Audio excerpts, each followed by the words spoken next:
Today, forced induction is a key aspect in all categories of performance motoring. It is an important performance upgrade in everything from drag racing to circuit racing.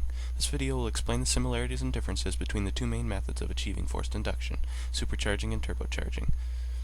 Let's begin with superchargers. From Answers.com, a supercharger is defined as a blower or compressor usually driven by the engine for supplying air under high pressure to the cylinders of an internal combustion engine. There are several types of superchargers, all of which are powered by the crank or accessory belt on the engine, giving power to the blower through a pulley on the supercharger itself. This means all superchargers have a small parasitic effect on the engine. The first type of supercharger we will discuss is called a centrifugal supercharger. A centrifugal supercharger resembles a turbocharger and uses a small impeller to compress air into the cylinders. This type of supercharger is the most efficient of the three kinds, but produces the smallest boost at low RPMs. This type of supercharger is also the most ideal to install on near-stock engines because it generally produces the lowest amount of boost. Also, a centrifugal supercharger produces very low heat buildup, so there is usually not need for an intercooler. The typical operating speed for a centrifugal type supercharger is around 40,000 RPM. Take a listen to the sound of a centrifugal vortex supercharger.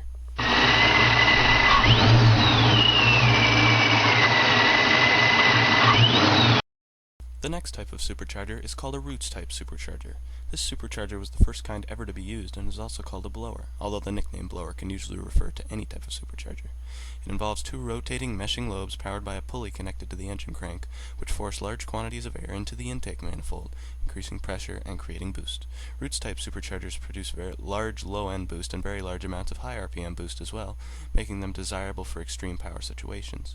The drawback to a roots type supercharger is that they create large amounts of heat buildup, so an intercooler is usually needed within the system to get maximum boost. Roots type systems are usually the largest and most recognizable type of supercharger and usually extrude from the hood. This video is of a small block Ford engine with a roots blower mounted on top of it.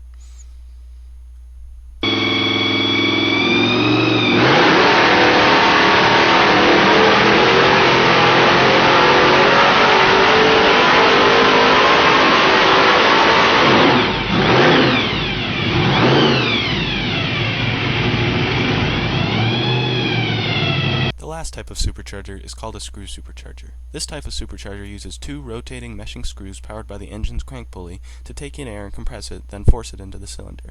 In many ways, this type of supercharger is very similar to the roots type, involving screws instead of propeller-like lobes. The twin screw supercharger is very powerful within the low RPMs, but also produces large amounts of boost throughout the entire RPM range.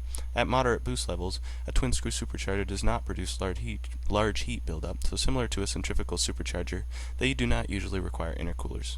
Unlike centrifugal superchargers, twin screw superchargers can be complicated to install. Both roots and twin screw superchargers usually spin at around 15,000 RPM. This video is of a Whipple twin screw supercharged Ford Lightning.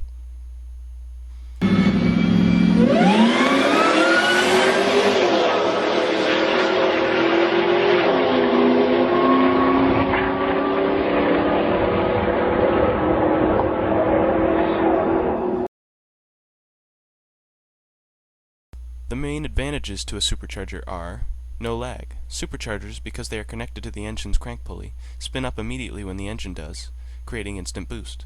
Superchargers also create much more low-end boost than turbos because of this reason. Superchargers are generally more reliable than turbos because they involve less parts. This means they are generally also much simpler to install. Superchargers in general produce a wider power band than a turbo, making large boost at very low and very high RPMs.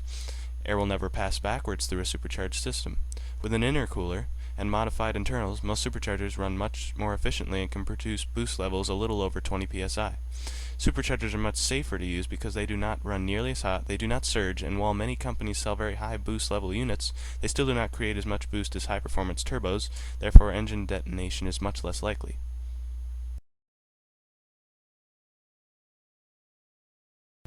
The main disadvantages to a supercharger are the parasitic effect a supercharger has on the engine. Because superchargers require power from the crank to operate, the engine must give up some of the power made in order to allow more air to be forced in. On many engines, though, this effect is negligible. Superchargers are generally less fuel efficient than turbochargers, mostly because of the parasitic effect.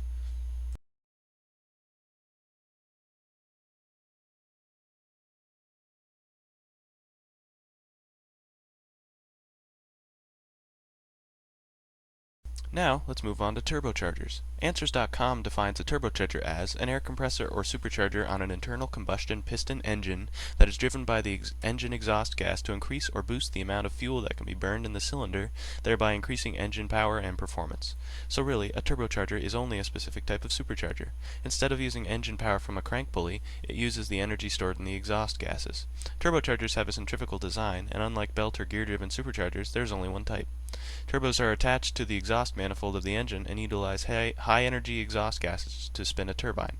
This turbine is connected to an impeller, or compressor, via a small shaft which in turn compresses air into the intake manifold and creates boost. The main advantages to turbochargers are: turbochargers, because they are not physically connected to the engine, can spin much faster than superchargers, usually up to around 150,000 RPM. This means that turbos generally make more boost than superchargers, in many cases over 25 psi.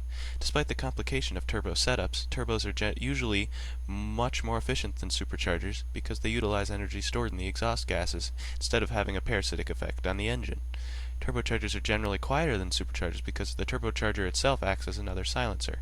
In terms of the power struggle between a turbocharger and the turbocharger reigns supreme, producing more boost and therefore more horsepower gains than a comparable supercharger.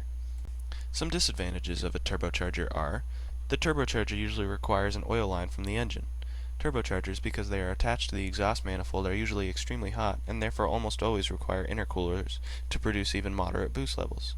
Turbos are generally more complicated and dangerous to run than superchargers. Turbos can spike to enormous levels of boost and cause engine detonation.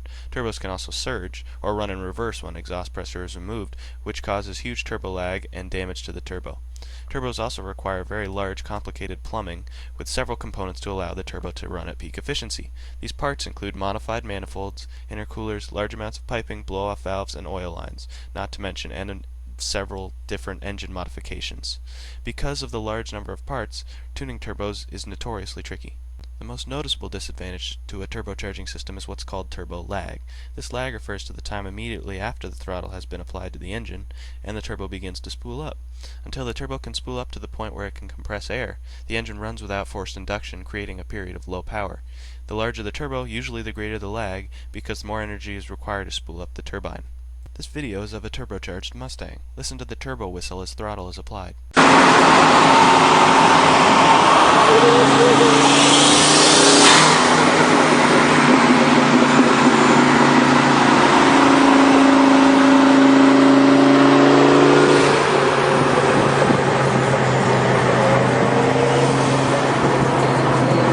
As to which system is better for your car, the answer depends entirely on your setup and your personal opinion as well.